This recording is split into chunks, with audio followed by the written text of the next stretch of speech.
Hello.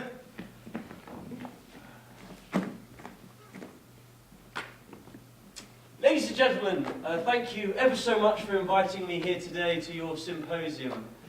This afternoon, on what might be my last afternoon on earth, I'm impelled to perform for you the life of the Abbess Doña Rosalinda Alvarez Cruz de la Cuerva, canonized after certain extraordinary events witnessed by reliable dignitaries of the Church before and after her death in the month of July 1733.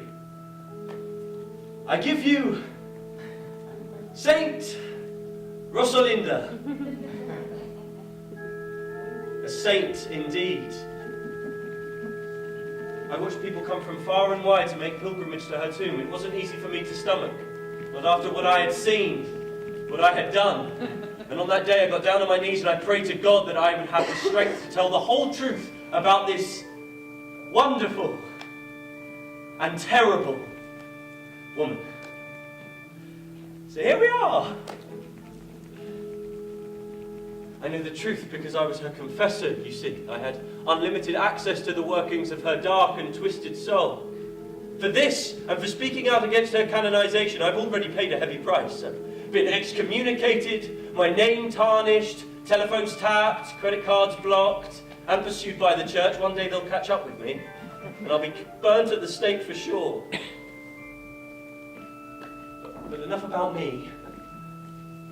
Doña Rosalinda's birth was a mystery. No one knew where she came from, but we were all so taken in with her in those early years of the convent. She was a most pious figure. The sound of flagellation drew admiring groups of nuns outside the door to her sermon. At the High Mass, she would regularly fall into ecstasies, and her extensive knowledge of herbs saw her administer many successful cures. What I now know is that what I thought to be blessed prayers were actually damned incantations, and that Doña Rosalinda was well versed in witchcraft.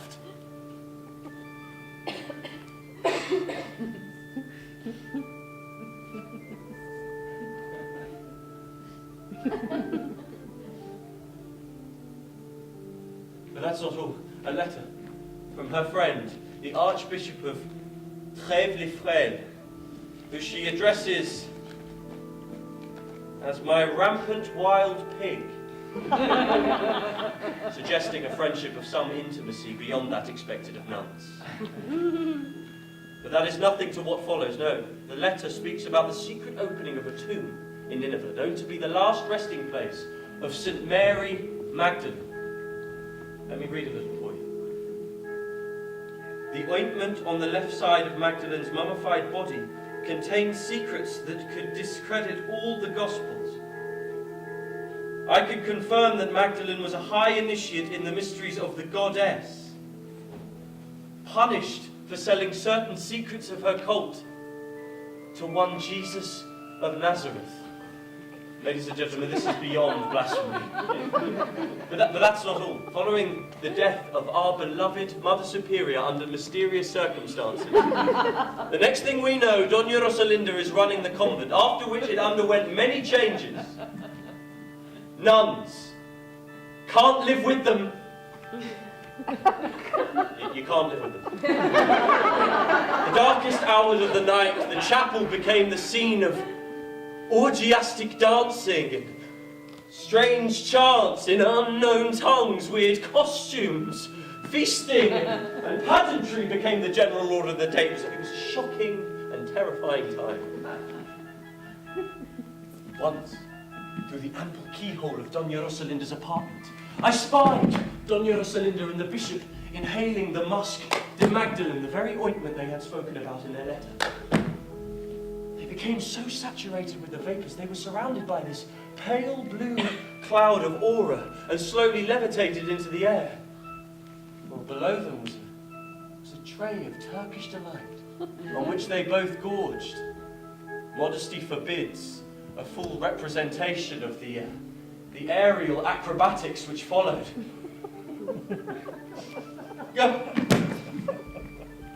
And I stood by and watched. I did nothing. I was far too intimidated by the august dignity of the bishop to question the matter further. We've all been there, haven't we? Oh. Sometimes, Dona Rosalinda would give demonstrations for the edification of the rest of the community. We would all gather in the chapel and she would turn a luminous blue colour and levitate over the altar. While the nuns were left swooning over the vapours of the Musc de Magdalene that had infected the whole chapel. And, well, the orgies that followed these demonstrations were far too horrible to speak of. And yes, occasionally, much against my will, I was obliged to participate myself. Oh.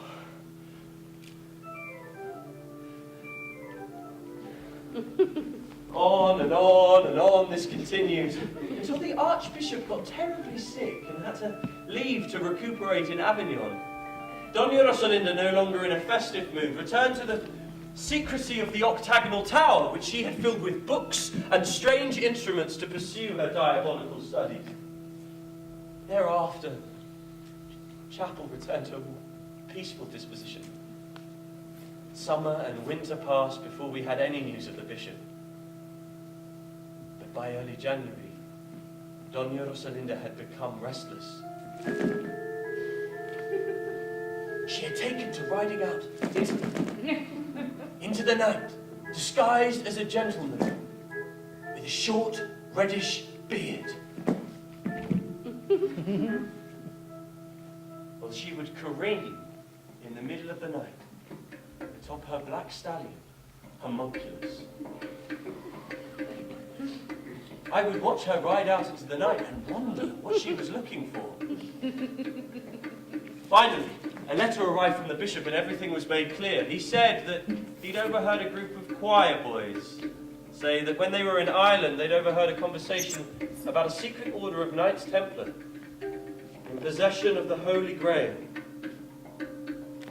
Yes, the actual Holy Grail, the chalice of Christ's blood, known to all of us through Arthurian legend. But that's not the story according to Dona Rosalinda, no. She says, and I quote, that the chalice never contained Christ's blood, but rather the elixir of life that belonged to the goddess Venus. And that Venus, in her birth pangs with Cupid, dropped the cup where it fell to earth and was guarded by the subterranean goddess Barbarous, who was bearded and a hermaphrodite. Well, the bishop advises Dona Rosalinda to go to Ireland and search for the Grail, and indeed, she's able to pass in and out of this man-only stronghold of Knights Templars as no one suspects her manly disguise. Coinciding with her arrival in the area, strange groans began to shake the earth beneath the fortress, specifically in the chamber where the Grail was kept. It is reported some knights volunteered to investigate, but each of them returned from the chamber convulsed and raving about a frightful apparition of a horned creature that glittered as of burnished gold. Then, with blood pouring from their eyes and mouth, they died, horribly, cursing the Grail. No knight that entered that chamber survived. The groans grew louder. The earth shook more violently. In the end, the stranger, our bearded cavalier, volunteered to investigate. Dona Rosalinda entered the chamber for 2 hours, after which the earthquake ceased. All these knights were amazed that this stranger had succeeded where many of their number had failed, but not so amazed as to miss Dona Rosalinda trying to make off with the Holy Grail.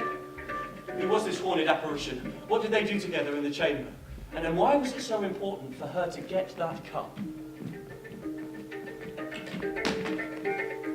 Well, when she returned to Spain and the convent, she did so at the dead of night.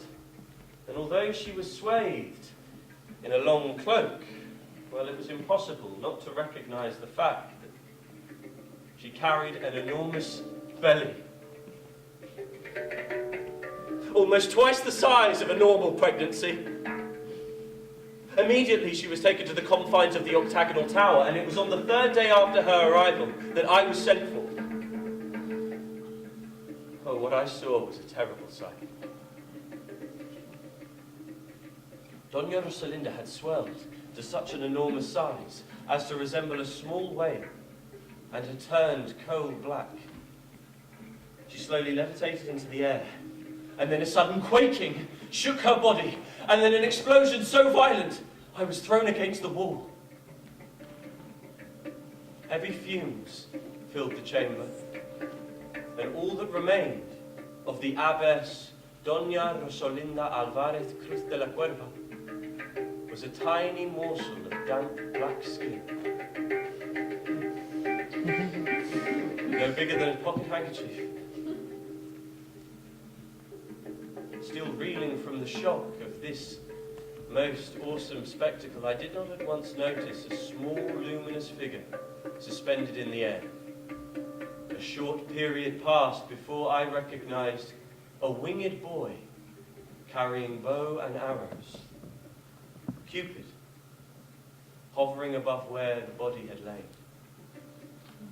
The fumes turned to a most exquisite perfume of musk and jasmine, and then the boy disappeared.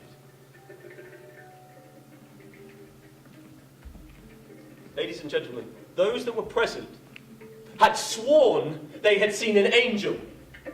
They spoke of beatification, but that's not what I saw. What I saw was